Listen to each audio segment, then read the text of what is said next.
essere.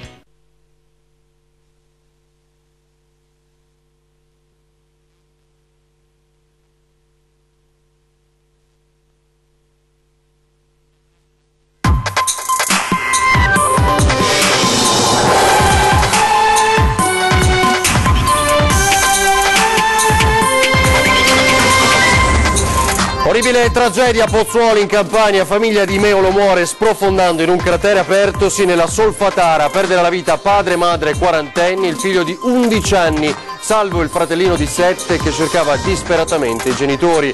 Erano bellissime persone, siamo increduli e sconvolti, così Loretta Liprandi, sindaco di Meolo. Ci attiveremo per aiutare il piccolo ora rimasto orfano. È tutto vero, Papa Francesco sarà a Venezia nel 2018, l'annuncio oggi del Patriarca conferma le voci degli ultimi giorni. Zaia e Brugnaro lo aspettiamo a braccia aperte. Accoltellato dal padre durante una lite grave un 24enne, promessa del rugby a Oderzo, operato nella notte non è in pericolo, il padre finisce in manette. Ma ora nei cantieri della Pedemontana a Castelgomberto, nel Vicentino, crolla e precipita per 30 metri la volta di una galleria, miracolati gli operai al lavoro. Aggredito e rapinato da 3 magrebini armati di coltello, dallo shock alla figuraccia per il cantante Davide Merlini. Si era inventato tutto, ora denunciato dai carabinieri. Veneti ubriaconi, lo disse tempo fa, ora voci lo danno di ritorno alla corte dei Benetton, ma il fotografo Toscani ancora nella polemica, lui smentisce, avete bevuto?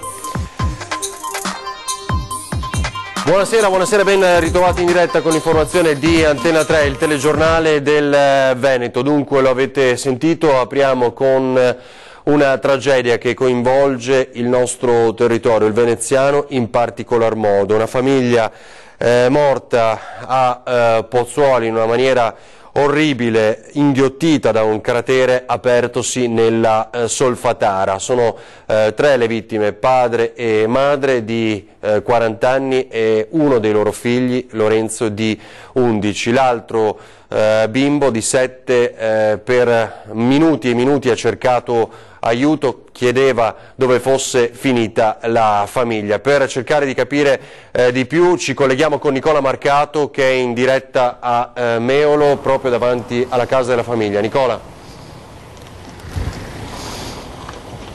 Buonasera a te, buonasera a tutti i telespettatori. Ci troviamo a Meolo di fronte all'abitazione della famiglia Carrer, la famiglia coinvolta nella frana di Pozzuoli, nella Solfatara di Pozzuoli, dove hanno perso la vita Massimiliano Carrer, il capofamiglia di 45 anni, ingegnere, la sua moglie Tiziana Zaramella di 42 anni che lavorava alla Triveneto Sicurezza dell'aeroporto Marco Polo di Tessera. Con loro ha perso la vita anche il figlio più grande di 11 anni. L'altro figlio di 7 anni è vivo per miracolo, ha assistito alla morte dei suoi cari. Meolo è sotto shock, l'andirivieni di amici e parenti qui nella casa è continuo. Di fronte alla casa fino a poco tempo fa sostava anche una pattuglia dei carabinieri per dare assistenza ai familiari, ma vediamo la ricostruzione di quanto accaduto nel prossimo servizio. Caduti nel cratere, sommersi dal fango bollente con l'unica speranza che siano morti per le esalazioni e non in quel buco profondo 3 metri e caldissimo. Una famiglia inghiottita nella Solfatara di Pozzuoli, papà Massimiliano, mamma Tiziana e il piccolo Lorenzo, 11 anni. Mentre il fratellino di 7 anni si è salvato per miracolo, ma ha dovuto assistere alla tragedia. E la disperazione rimbalza dalla Campania al Veneto. Meolo in poche ore viene sconvolta dalla notizia della tragedia che ha colpito la famiglia dell'ingegnere Massimiliano Carrer, 45 anni, la moglie Tiziana Zaramella, 42 anni e il piccolo Lorenzo, in vacanze in quei luoghi affascinanti ma anche pericolosi. Una dinamica da chiarire, ma secondo una prima ricostruzione sarebbe stato il disperato tentativo di salvare Lorenzo a far scaturire la tragedia. Secondo fonti della Solfatara, infatti, il figlio della coppia avrebbe oltrepassato una zona interdetta, passando la cordicella che delimita la zona visitabile e penetrando nell'area interdetta alle visite, nella zona della cosiddetta fangaia. Una corsa per salvarlo, i genitori sarebbero caduti con lui nel cratere, vicino alla caldaia, nel tentativo di raggiungerlo. E una volta caduti, genitori e figlio potrebbero essere stati uccisi dalle esalazioni, ma solo l'autopsia potrà confermare questa ipotesi. Tutta l'area della Solfatara, gestita da privati, è stata chiusa. In seguito all'incidente le persone che si trovavano all'interno sono state fatte uscire e la zona è isolata mentre sono in corso le ricognizioni sull'incidente da parte dei vigili del fuoco e delle forze dell'ordine. Chiusi tutti gli accessi all'area.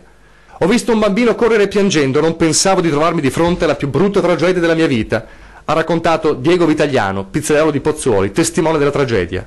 Il bimbo di 7 anni è stato affidato temporaneamente agli assistenti sociali del comune di Pozzuoli, che lo seguono insieme alla psicologa in attesa dell'arrivo del nonno da Torino. Tiziana Zaramella, infatti, che lavorava alla Triveneta Sicurezza dell'aeroporto Marco Polo di Tessera, aveva vissuto a lungo in Piemonte con il papà, prima di trasferirsi a Fossalta di Piave assieme al marito. Da qualche anno abitavano a Meolo, prendendosi anche cura della nonna malata che aveva bisogno di assistenza. Intanto il sindaco di Pozzuoli, Vincenzo Figliolia, anche a nome dell'intera amministrazione comunale, ha espresso piena solidarietà alla comunità di Meolo e totale vicinanza della città al sindaco Loretta Liprandi per quanto accaduto ai suoi concittadini nella nostra terra. È un momento, dice, di profondo dolore per noi tutti. Vai. L'abitazione in cui abitavano Tiziana e Massimiliano è una casa colonica, la casa alle mie spalle, di proprietà dei familiari di lei, in mezzo alla campagna tra Meolo e Fossalta di Piave. L'uomo architetto lo aveva ristrutturata questa abitazione, creando 2 appartamenti distinti, uno per la sua famiglia e l'altro per la madre di lei. Alla notizia della tragedia i genitori di Massimiliano si sono recati qui immediatamente per poi allontanarsi con una pattuglia della compagnia dei carabinieri. Come dicevamo, la comunità di Meolo è sconvolta. Tra i primi a sapere della tragedia il sindaco Loretta Liprandi. Sentiamo le sue parole nel prossimo servizio e poi vi restituisco la linea. Tragedie di questo genere, insomma, ci lascia tutti molto toccati e tutti sono increduli per quello che è successo. Ancora siamo in questa situazione proprio di incredulità. Una famiglia abbastanza conosciuta, una famiglia di persone molto brave, una famiglia di persone molto disponibili, delle belle persone, delle brave persone sicuramente. Intanto abbiamo cercato di sostenere la famiglia per i problemi che ha in questo momento, cioè dicevo che in famiglia c'è una persona con disabilità, per cui cerchiamo di trovarle in una collocazione diversa che non sia all'interno di quel nucleo familiare dove c'è una madre che ha subito questa grave disgrazia, e dopo, quando porteranno a casa il bambino, vediamo come attivarci in tutto quello che ci sarà possibile, perché avrà bisogno soprattutto di supporto psicologico. La tragedia è grave, il bambino praticamente ha visto il fratello e i genitori così andarsene ed è rimasto lì. Questa sera arriveranno lì all'aeroporto di Napoli la madre e il cognato di Tiziana, andrà il sindaco di Pozzuoli a prenderli all'aeroporto e dopo, insomma, avranno tutta l'assistenza possibile adesso per tutte le operazioni che devono essere fatte in questo momento, insomma.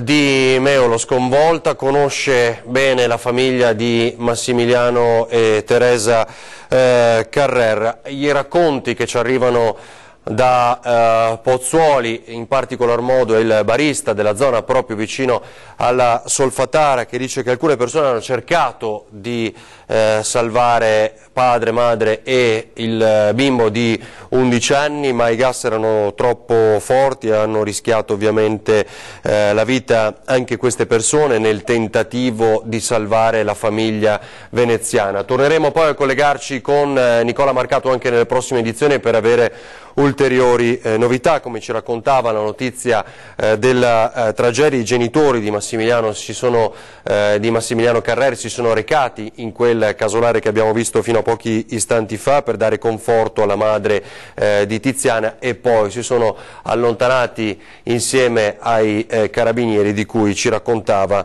Nicola Marcato poco fa e che erano davanti alla casa dei Carrer. Torneremo dunque nei prossimi minuti a raccontare eventuali novità. Intanto A Venezia viene confermata la notizia dell'arrivo di Papa Francesco nel 2018, la disponibilità del pontefice c'è, è stata resa nota oggi al termine della conferenza episcopale del Triveneto. La notizia era nell'aria almeno da una decina di giorni, da quando i referenti delle forze dell'ordine e delle polizie locali di tutte le province del Veneto si sono incontrate per cominciare a pianificare la visita di Papa Francesco in Veneto. Oggi l'annuncio ufficiale al termine della riunione della conferenza episcopale del Triveneto. È stato il presidente, il patriarca di Venezia Francesco Moraglia, a comunicare l'accertata disponibilità di Papa Francesco a venire a Venezia per un incontro con le chiese del nord-est. Il pontefice sarà a Venezia l'anno prossimo e la visita durerà una sola giornata, durante la quale oltre alla celebrazione eucaristica si terrà un evento comune che coinvolgerà tutte le diocesi del nord-est e i giovani in particolare, a cui sarà dedicato il prossimo Sinodo dei Vescovi. Nei prossimi giorni il patriarca si recherà a Roma per definire dettagli e modalità della visita con la Segreteria di Stato. Lo aspettiamo a braccia aperte, ha commentato subito il presidente della regione Luca Zaia. Accogliamo con piacere questa visita di Papa Francesco in Veneto, la terra dei papi, come diciamo spesso, Papa Luciani e ovviamente Papa Giovanni Paolo II e poi ancora Papa Ratzinger, adesso Papa Francesco. Speriamo venga nel 2018 appunto con questa visita e magari scelga anche di trascorrere le vacanze in Veneto. Ma la visita a Venezia potrebbe non essere l'unica tappa del Papa in Veneto. In queste ore c'è un'altra indiscrezione che potrebbe trovare conferma a breve e che riguarda la volontà espressa da Francesco di annunciare la beatificazione di Papa Luciani a Canale d'Agordo, paese che gli diede i natali. Vedremo dunque, ora torniamo alla cronaca con un fatto di sangue a Oderzo, il padre che ha accoltellato il figlio 24enne rugbista al termine di una lite. Operato il giovane nella notte, non è in pericolo di vita, ma il padre è stato arrestato. Litigavano spesso, no? No. Famiglia normale come tutte le altre. Tra i vicini di casa c'è poca voglia di parlare, troppo scossi da quanto accaduto nella palazzina di via Vizzotto. Ieri sera hanno visto arrivare i lampeggianti dei carabinieri e dell'ambulanza per portare via in barella Alisson in un lago di sangue. Quelle urla sempre più forti e l'ultimo grido alle 22:30. Non più soltanto una violenta lite, qualcosa di peggio, qualcosa che ha spinto i carabinieri a trattenere in stato di fermo Daniele Gobbo, 60 anni, per aver accoltellato il figlio adottivo Alisson, 24, ex talento del rugby. Fendente all'addome, forse per difendersi dalla furia del ragazzo, è una delle ipotesi al vaglio. Il giovane è stato sottoposto nella notte a un delicato intervento chirurgico ed è ancora in prognosi riservata. Un dramma scaturito in una famiglia normale, papà pensionato di Trenitalia, mamma insegnante, Alisson con un passato recente di campioncino del rugby, anche con il Tarvisium, ma conosciuto pure per il lavoro come barista a Treviso. Sul profilo Facebook del ragazzo campeggiano ancora le foto di fine agosto, gita di padre e figlio in montagna, in allegria. Ed anche ieri, almeno da fuori, nulla faceva presagire l'epilogo drammatico della giornata. L'ha visto ieri pomeriggio? Ieri pomeriggio l'ho visto io. Passeggiava con il suo amico? Con il suo amico e il cane di suo. Tranquillo? Tranquillo. Quando ho saputo la notizia, sì, ci sono rimasto. Qualcosa però è successo e forse liti ce n'erano già. Di fatto, le prime ricostruzioni parlano del ragazzo in stato di alterazione contro il padre, una rabbia montata sempre di più per motivi ancora da chiarire, fino a scagliarsi con il suo fisico possente contro l'uomo, costretto a difendersi con un coltello da cucina e un fendente che ha raggiunto l'addome provocando una ferita profonda. L'allarme dei vicini, lo shock, la corsa in ospedale, mentre il sessantenne veniva portato in caserma e trattenuto in stato di fermo. Resta lo sconcerto della cittadinanza e del quartiere, tutti profondamente scossi. Tutta la città è impressionata da questa notizia, non sappiamo come e perché e ci auguriamo solamente che il ragazzo possa guarire presto e che ci possano essere delle comprensioni per quello che poi è successo, solamente comprensione e vicinanza alla famiglia. E ora la caccia all'uomo tra Venezia e Treviso, le province, per il caso delle due donne, sapete, madre e figlia, che sono state sequestrate, così hanno raccontato, da un bandito armato davanti al Valle Center di Marcon, nel veneziano. Questa mattina è stata ritrovata a Mogliano l'auto. Eccola la Kia Picanto con la quale ieri si è dileguato il bandito che, secondo il racconto di mamma e figlia di Marcon, le avrebbe tenute in ostaggio nella loro utilitaria blu dal parcheggio del centro commerciale Vale Center alla zona della Liper di Casale sul Sile. Il ritrovamento in mattinata in via Rossini a Mogliano Veneto, a insospettire passanti e carabinieri il frettoloso parcheggio a cavallo tra due stalli, uno dei quali riservato ai disabili. I militari della compagnia di Treviso hanno immediatamente avvisato i colleghi di Mestre che conducono le indagini, che hanno svolto i rilievi del caso, quindi l'auto sotto sequestro è stata portata via dal carro attrezzi. All'interno dell'abitacolo una borsa da donna con ancora alcuni effetti personali e il telefono cellulare, e la spesa fatta ieri mattina da madre e figlia. Si cerca ogni traccia utile a risalire all'individuo, un italiano, stando al racconto delle vittime, tarchiato con cadenza romagnola, che pistola in pugno sarebbe salito in macchina con loro al parcheggio. Un ricercato internazionale avrebbe raccontato alle due donne, mamma di 55 anni e figlia di 27, e che voleva solo allontanarsi da quel luogo, forse troppo affollato, e una volta impossessatosi di bancomat, soldi e una sciarpa delle vittime, le avrebbe scaricate proseguendo la sua corsa fino al confine tra Mogliano e Mazzocco, non prima del tardo pomeriggio di ieri, dove ha abbandonato in fretta e furia la macchina. Le indagini proseguono per dare un'identità al bandito, al setaccio i filmati delle telecamere di videosorveglianza pubbliche e private della zona. Ora il crollo nel cantiere della Pedemontana, un vero miracolo che in quel momento in quel luogo non ci fossero operai al lavoro. Non passo, mi fermo lì dove avete messo i picchetti. No, non si vede, si sta frenando tutto. Le immagini stesse girate dal coordinamento Veneto Pedemontana Alternativa danno l'idea del rischio corso. Sono su un'area demaniale, la responsabilità è mia.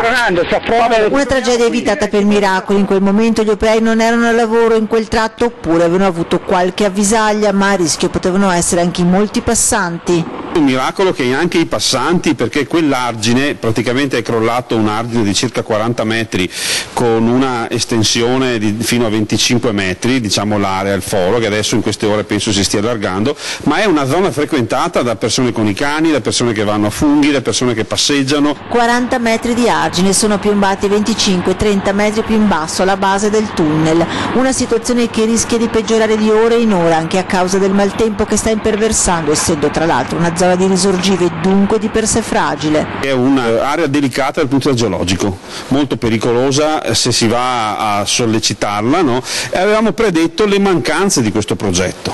A noi pare assurdo che non abbiano spostato il Poscola e poi fatto l'opera. Un tratto maledetto quello della Pedemontana tra Castel Gomberto e Malo, e che termina a Villaverla. Circa un anno fa nel verso opposto, scavando nella roccia, era morto un operaio per un crollo analogo. Il lotto più costoso da solo costa 600 milioni, di cui quasi 500 solo per il tunnel, e ricordiamo a tutt'oggi gli espropriati non hanno ancora visto un becco di un quattrino, mentre i costi lievitano. Noi l'avevamo detto ancora a marzo e anche negli anni precedenti che quell'area, che quel punto lì dal punto di vista economico, non solo ambientale ma economico, era un punto delicatissimo.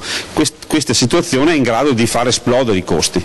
Non manca l'apprensione da parte dei comitati, sono bastati pochi millimetri di pioggia a provocare, dicono, un tale danno, e il rischio che si possano verificare altri crolli è altissimo. Non ci si può fidare dell'area in cui si sta scavando. E ora il caso vaccini, domani al via il nuovo anno scolastico in Veneto, il primo con questo obbligo. Ieri tra l'altro è scaduto il termine per la presentazione dei documenti per nidi e materni, allora sentiamo il bilancio, qual è? Io ho il 10% più o meno di persone che hanno ritirato i figli da scuola. In Veneto il 10% delle famiglie avrebbe deciso di ritirare i figli da nidi e materne. Questo è il primo dato significativo che Mattia Marchi del Corvelva ha in mano all'indomani della scadenza del termine previsto dalla legge 119 sulle vaccinazioni per la presentazione dei documenti per i bambini da 0 a 6 anni. Un quadro più completo si potrà avere nei prossimi giorni, intanto però, stando ai numeri a disposizione del Corvelva, è già chiaro quale sia il territorio che registra il maggior numero di casi spiacevoli. Si tratta della Marca Trevigiana. In Trevigiano abbiamo visto scuole in cui abbiamo saputo di scuole che avevano preso come obbligo unico l'autocertificazione. I veneti che arrivavano a scuola avevano prenotato direttamente all'ASL, convinti di consegnare questa prenotazione dell'ASL, per cui l'ASL aveva ricevuto la copia e dato il giorno in cui fare la vaccinazione. Non volevano consegnare l'autocertificazione, anche perché l'autocertificazione vuol dire dare in mano a un dirigente magari di un piccolo comune tutte le vaccinazioni fatte da un figlio. Situazioni difficili che hanno registrato la ferma reazione dei genitori. E sono impuntati, hanno detto che a costo hanno preparato, noi come Corvelva abbiamo fornito a chi lo richiedeva una diffida da inviare al dirigente all'ASL. Se dovesse essere che alcune scuole continueranno in maniera sbagliata a pretendere una carta che non è obbligatoria per legge, partiremo con azioni ben diverse. Ovvero vie legali? Vie legali. Che la provincia di Treviso rappresenti lo zoccolo duro dei cosiddetti Novax lo conferma anche la FISM, che ha inviato alle sue scuole una circolare chiedendo un riscontro sul numero di bimbi ritirati o non accettati.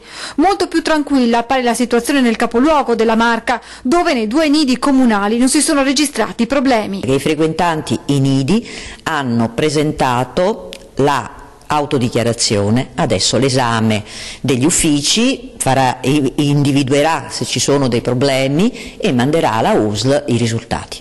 Per le materne, dirigenti scolastici al lavoro. Non tutte le famiglie sono immediatamente contattabili. Le famiglie che sono state contattate hanno risposto con l'autodichiarazione. Ora il caos in A4 perché è stata un'altra giornata di delirio per diversi incidenti, 11 km di coda per chi da Trieste tornava verso Venezia. Sono arrivati fino a 11 km di coda nella giornata odierna lungo l'autostrada A4 Trieste-Venezia tra gli svincoli di Villesse e Latisana in direzione Venezia. 11 km che hanno bloccato i mezzi nell'asse viario a causa di un incidente fra un furgone e un tir avvenuto nel tratto San Giorgio di Nogaro-Latisana.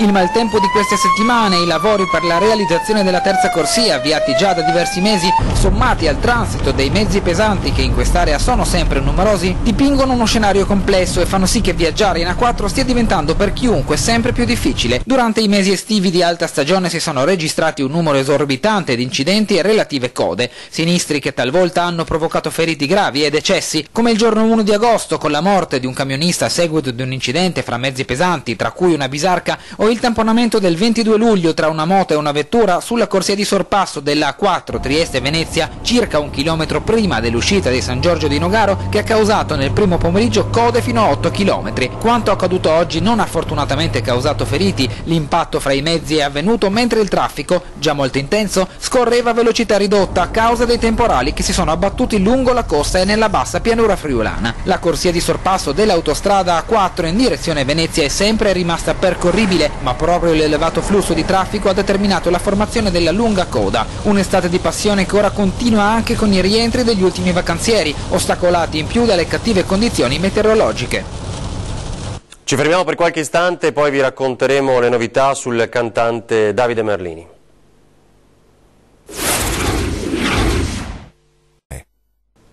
Torniamo in diretta. Il Tregiornale del Veneto, aggredito e rapinato da 3 magrebini, ma si era inventato tutto e così Merlini, il cantante, è stato denunciato.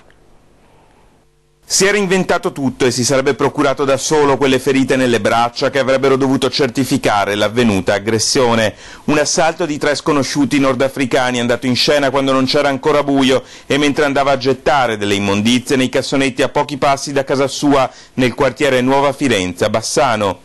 Perché lo ha fatto non è dato a sapere. I carabinieri della compagnia di Bassano del Grappa hanno denunciato il 25enne Davide Merlini, showman e affermato cantante, per una sfilza di reati che vanno dalla simulazione alla calunnia fino al procurato allarme. Ferite da taglio ovviamente dovute al coltello, un coltello da pranzo. Paura, spavento, per fortuna sono stato in grado di difendermi, per fortuna loro non erano dei rapinatori professionisti. L'episodio denunciato da Merlini, hanno scritto i carabinieri in una nota, con il passare delle ore ha portato a dubitare del racconto. La raccolta dei numerosi filmati di videosorveglianza non ritraeva alcuno degli individui che lo avrebbero aggredito. Nessuno degli abitanti della zona inoltre avrebbe sentito alcunché.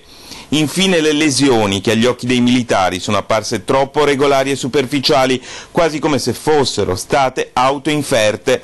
Questa mattina noi abbiamo ricontattato Davide Merlini cercando di capirne di più, ma il concorrente di X Factor e volto televisivo si è trincerato dietro un non rilascio commenti. Ieri pomeriggio, però, davanti ai carabinieri avrebbe ammesso le proprie responsabilità, spiegando di aver costruito ad arte l'intera vicenda. Seguita mentre rincasava in casa, aggredita, ha messo in fuga il ladro, lei però ha 86 anni. A 86 anni mette in fuga il rapinatore, sfoderando intuito, rapidità e forza. È stata più veloce del ladro, una nonnina di 86 anni di Vigonza, addocchiata da un rapinatore mentre era alla guida della sua auto. La donna, tornando dopo cena da Stra e diretta a casa, tiene d'occhio lo specchietto retrovisore e si accorge che un'auto la sta seguendo, curva dopo curva, rotatoria dopo rotatoria. Giunta nel suo quartiere, l'auto sembra sparire, ma quando la donna aziona il cancello elettrico dell'abitazione per entrare con l'auto, un uomo improvvisamente spunta dall'oscurità, rompe il finestrino e infila il braccio per impossessarsi della borsa. A quel punto l'anziana ha avuto una prontezza di riflessi eccezionale, ha stretto la borsa e ha suonato all'impazzata il clacson per richiamare l'attenzione dei familiari. Una mossa che ha colto di sorpresa anche il malvivente, che ha raggiunto di corsa un complice che lo attendeva in auto e i due sono fuggiti a fari spenti. La borsa è così rimasta alla legittima proprietaria. 2 le tragedie sulla strada nel Veronese nelle ultime ore. Forse un colpo di sonno per il lungo viaggio, forse una distrazione. Attimi fatali per un 64enne camionista mantovano stamane sulla strada provinciale 2 a Oppeano. Alle 6:30 il mezzo pesante che guidava e che trasportava travi di cemento è uscito di strada improvvisamente capovolgendosi nel canale di scolo adiacente alla strada. Una scena terribile alla quale hanno assistito un altro camionista che seguiva poco distante ed alcuni passanti. Solo per un miracolo il sinistro non ha coinvolto altri mezzi. I testimoni, scioccati, hanno subito lanciato l'allarme e i vigili del fuoco, intervenuti con 2 mezzi, tra cui un autogru e 7 unità, hanno estratto dalla cabina accartocciata il corpo già senza vita del conducente 64enne. Troppo grave l'impatto, i medici del SUEM non hanno potuto fare nulla. Sul posto, per i rilievi, la polizia stradale. Lo stipendio d'oro del portavoce del sindaco a Padova, ieri sera un consiglio comunale infuocato. Vediamo. La bocciatura della mozione che contestava la nomina e soprattutto lo stipendio di Bettina arriva al termine di un consiglio comunale infuocato. Il capogruppo della lista Bitonci sindaco Matteo Cavatton interroga il primo cittadino citando una nostra intervista nella quale Giordani affermava di non sapere che i capigruppo della sua maggioranza avevano deciso di trattare il caso in seduta segreta. Non sapevo, non sono tenuto a sapere tutto. Come si dice in Veneto, ha fatto pezzo da contenuto nella sua risposta. Giordani cede la parola al direttore generale Lorenzo Traina, considerato tra l'altro un fedelissimo di Bitonci, che spiega norme alla mano la legittimità della nomina. La reazione delle minoranze è durissima. Lei in quest'Aula, vedo se come lo presenta, ha peccato di codardia dando la parola e passando la palla avvelenata al dottor Traina. Dottor Traina. E la volta ancora di Giordani. Trovo abbastanza normale nel suo ruolo, cioè un ruolo di usanza estrema che io ho nei suoi confronti, un compenso netto di 3.000 euro. Ma le opposizioni contestano la nomina su tutta la linea. Un assessore che ha una responsabilità molto più elevata rispetto a un portavoce guadagna molto meno. Non posso nascondere che questa attribuzione di incarico avrebbe dovuto basarsi su tutti quei principi, quei valori di trasparenza che sono stati quotidianamente evidenziati durante la nostra campagna elettorale. Dai banchi della maggioranza si leva qualche voce che ricorda come nella precedente legislatura la Lega avesse assunto tutti i suoi trombati. Io non lo so quanti curriculum sono arrivati insieme a quello di comando e insieme a quello di Lega. Alla fine a tirare le somme l'ex sindaco Massimo Bitonci. Faremo la segnalazione alla Corte dei Conti e mi sa, anche se lei è notoriamente un benestante, che ci sarà qualcosa da corrispondere al Comune di Padova. Avere finito i veneti un popolo di ubriaconi, Toscani, il fotografo e non solo, tornerà a lavorare qui? Vediamo. Ah, è stato richiamato da Benetton? Sì, per far di loro campagna pubblicitaria. Lavoro è lavoro, se lui è bravo è giusto che continui a fare quello che sa fare bene. Ancora tu. Non mi sorprende, lo sai.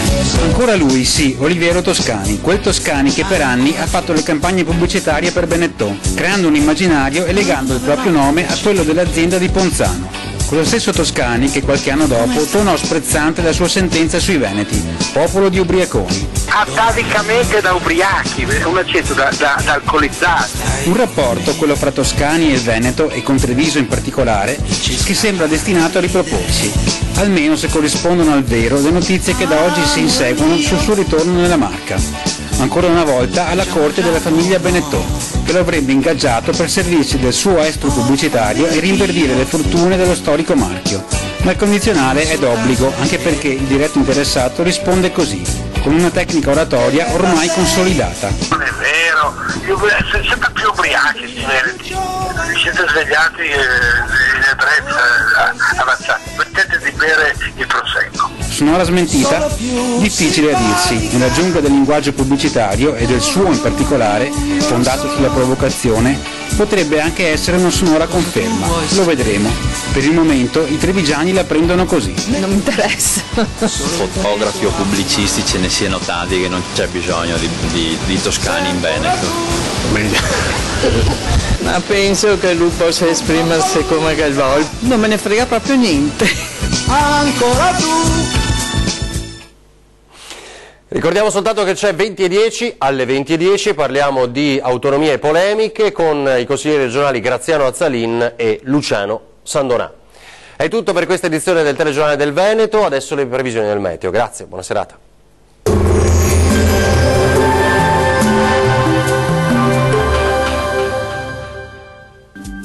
Torna stabile il tempo sulle nostre regioni, precipitazioni quasi del tutto assenti. Vediamo il dettaglio. Sul Veneto torna il bel tempo soleggiato e stabile, giornata dunque all'insegna del sole dominante ovunque, salvo qualche velatura alta sui settori alpini. Temperature massime comprese tra i 19 e i 25 gradi circa, valori minimi attesi tra i 7 e i 13 gradi. Spostiamoci ora a vedere che tempo farà sul Friuli Venezia Giulia. Anche qui avremo un deciso miglioramento del tempo, sarà dunque una bella giornata soleggiata e stabile ovunque, salvo poche nubi sparse. Temperature massime sui 21-23 gradi, minime attese invece tra gli 8-11 gradi circa. Raggiungiamo infine il Trentino Alto Adige, anche qui il tempo migliora con un ampio soleggiamento ovunque, un po' più di nubi sparse sui rilievi dell'Alto Adige. Le temperature massime risultano essere in lieve aumento, comprese tra 23 e 26 gradi, minime invece in calo, attese sui 7 gradi circa. Il mare sarà generalmente poco mosso e i venti saranno moderati meridionali. Dal meteo di Antena 3 è tutto, arrivederci.